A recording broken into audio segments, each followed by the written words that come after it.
Okay, you can see your next comedian here this weekend, along with Al Madrigal from The Daily Show. Tickets are going fast for that, so you got to get them like right now. Ladies and gentlemen, give it up for Patrick Key. Yeah! Woo!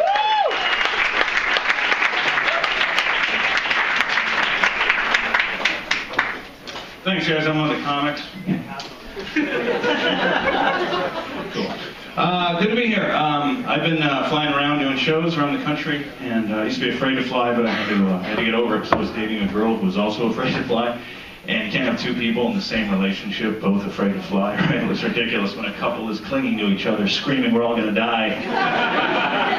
And you're still on Expedia.com booking the flight. We got to get over this. So my mom, Lori, anybody have parents? Woo! Okay, cool. My mom worries about me everywhere I go. You know, she never knows where I'm at. So I was like, "Hey, are you okay? I heard there was a train that crashed in Spain." And I'm like, "Yeah, I'm in Madison, Wisconsin this week. It shouldn't be." It was close, but we made it out. But the whole Atlantic Ocean kept us safe. So, you guys round of applause to the Atlantic Ocean, working hard for you tonight. I pocket called my mom the other day, butt dial. It's like, when your phone dials from inside your pocket, you don't know it. And she said, "Hey, did you mean to call me?" And I was like, "No, I pocket called you." And she said, "Oh, your pocket is a better son than you are." So, thanks, guys. But you gotta have parents, right? Mom and dads. In the old days, we used to have both. Now we like to mix it up. But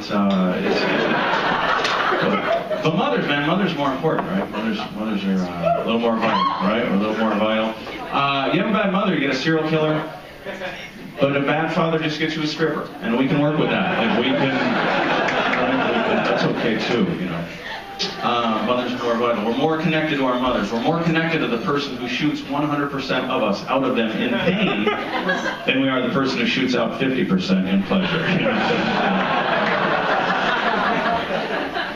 And they can hold that over us our whole lives. Moms can hold that over us. They'd be like, "Oh, you don't want to run to the store for me? I remember being in labor for 20 hours so you could be here, And dads can't do that. Dads can't be like, "Oh, you're not going to help me with the garage? Yeah, it took me 2.5 minutes of joy to make you." Right?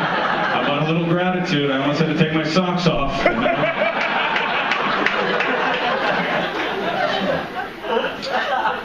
So I grew up in the suburbs. A lot of suburban fathers want their sons to be professional athletes at all costs, but they don't marry the right woman. And my dad did his part, right? My dad did his part. He was a big guy. He was athletic. But if you want a son in the big leagues, you need to marry a big farm girl, right? Or a tough inner city girl, or a big, tough South Pacific Island woman. When you marry a sweet little Irish girl who likes musicals,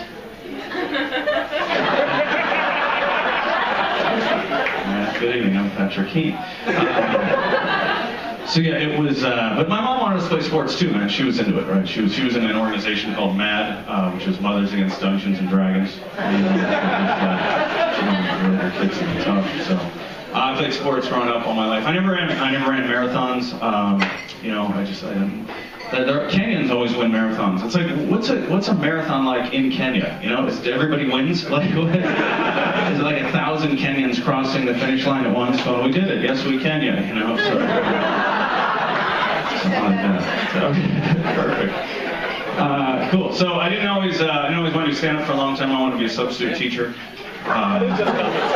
Any teachers? Any teachers in here? No? Okay. They're all at the bar. Growing up, I wanted to be a substitute because I like the idea of somebody coming to you with a problem, and you're able to say, "Oh, let's just worry about it tomorrow." But you're not going to be here. No, I can't wait. It's going to be wonderful. So give it a shot. I went to college not far from here in Helena, Montana, just up the road a few minutes. I think it's you go through that wall and then that way like 3 or 4 states. And when I was a freshman, we had a car. I shared it with 37 other freshmen. And one night we hit a deer on accident. We broke one of its legs.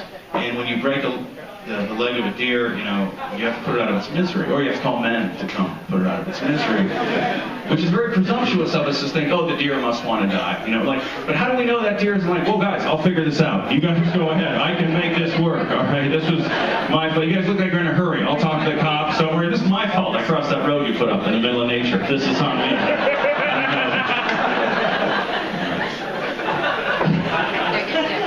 We had people with the barbed wire wire tattoo on their arm. I don't know if you guys have that. It's people with barbed wire tattoo on their arm, which it comes in handy if you have trouble with cattle crossing from your shoulder to your elbow.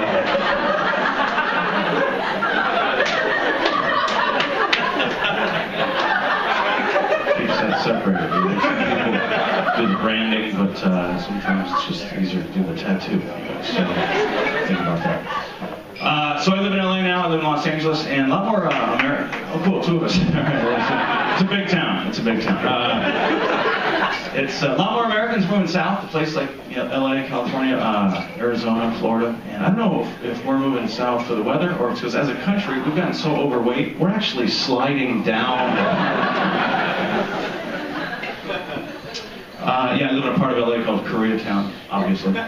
And if the real Korea is anything like Koreatown out in Los Angeles, great Mexican food, you guys. So give it a chance. My neighbors fight a lot. You guys have neighbors? Anybody have neighbors here? So, yeah. Okay, cool people. My neighbors fight a lot. There's a lot of crying, screaming, broken glass, unbroken glass. And the other night it was so bad it made the hair on the back of my neck stand up. And I was like, oh great, now I got to get involved. I got to do something. So the next day I went to the barber and I had him cut the hair on the back of my neck. I feel so much better about everything I got. So just trying to do my part, I don't have kids, but I did this Big Brother organization. Just, I do a ring, try to pass that along. And I do a Big Brother organization. My little guy's great, man. He's 65, and he takes me to movies, ball games, lets me stay out as late as I want, you guys. So thank you very much. Enjoy the rest of the show. Have a great weekend. Go Badgers.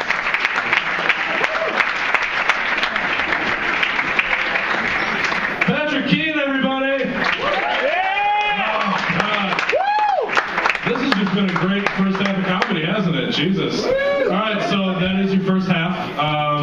We're going to take a